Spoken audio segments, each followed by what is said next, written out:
Social మీడియాలో కుంభమేళా గురించి ఎంత అంటే దుష్ప్రచారం జరిగింది, అలాగే మంచి ప్రచారం కూడా జరిగింది. ఈ దుష్ప్రచారం గురించి మాట్లాడుకుంటే అక్కడికి వెళ్ళిన వాళ్ళు మొనాలిసానే చూశారు కానీ ఇంకా వేరే ఏం చూడలేదు అని చెప్పేసి అంటున్నారు. ఎట్లా చూడొచ్చు తల్లి? 50 కోట్ల మంది పైన స్నానం చేశారు. సో అందులో ఓ 5 లక్షల మందో, పోనీ 20 లక్షల మందో, 50 లక్షల మందో ఆ టాపిక్కి రీచ్ అయ్యి ఉంటారు. కానీ వచ్చిన వాళ్ళందరూ ఎక్కడ స్నానం చేయాలి, ఎలా స్నానం చేయాలి, ఆ క్రౌడ్లో ఎలా వెళ్ళాలి, ఎక్కడ మొలగాలి, ఏ క్రతు చెయ్యాలి, ఎక్కడ స్టే చెయ్యాలి, ఆ చల్లో ఎక్కడ ఉండాలి, ఇవన్నీ వెతుక్కుంటారు. కానీ ఈ పనికి మాల పోరంబోకులు ఎవడకో అవి మొనాలిసా కనపడింది అంతే.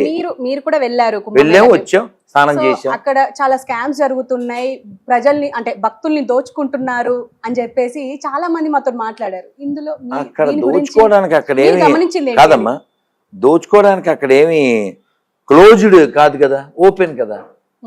ఇప్పుడు అలా కాదమ్మా, నీకు అర్థమయ్యేలా చెప్తా. రైల్వేస్ కూడా ఇబ్బంది కాదు. ఇప్పుడు రీసెంట్ గా మనం ఢిల్లీలో కూడా చూసాం, తొక్కిసలాట అయ్యింది. అది జనం ఎక్కువైన చోటల్లా ఒక్కటి జరుగుతుంటుంది, అది కాదు. ఇప్పుడు నేను వెళ్ళొచ్చాను, 2 రోజులు ఉన్నాను. నేను దిగిన తర్వాత కొంత దూరం క్యాబ్లో వెళ్ళా, కొంత దూరం బైక్ మీద వెళ్ళా. ఓకే, స్థానానికి కూడా నేను అలా బైక్ మీద వెళ్ళాను. రిటర్న్ కూడా నేను బైక్ మీదే వచ్చాను, దాదాపు 20 కిలోమీటర్లు. ఆ బైక్ వాడు వాళ్ళ నాన్న కొంత దూరం ఆటోలో, అదే టింటిన్ అంటారు కదా, చిన్న ఆటో, టుంటున, అదే దాని మీద కొంత దూరం తీసుకొచ్చి తర్వాత వాళ్ళ అబ్బాయి బైక్ మీద ఎక్కించాడు. సో మొత్తానికి నాకు ఒక 20 కిలోమీటర్లకి 2000. ఓకే.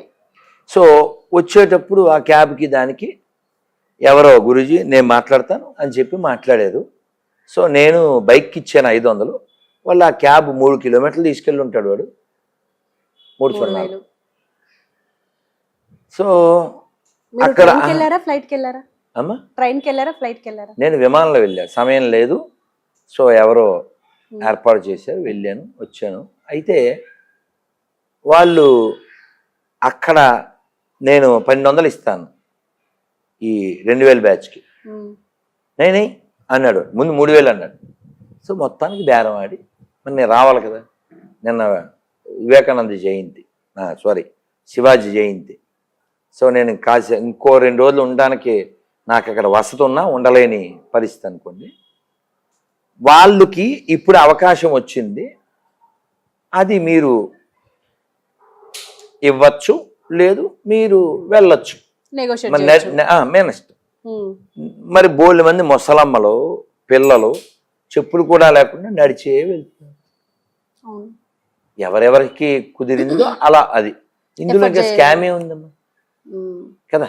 ఇప్పుడు నువ్వు ఇక్కడ ఇంటర్వ్యూ కాదు తల్లి, నువ్వు ఇక్కడ కూర్చోవడం నీకు ఓకే కెమెరా అని అనుకున్నావు, ఆవిడ అక్కడ కూర్చున్నావు, వాళ్ళు అక్కడ కూర్చున్నారు, అట్లా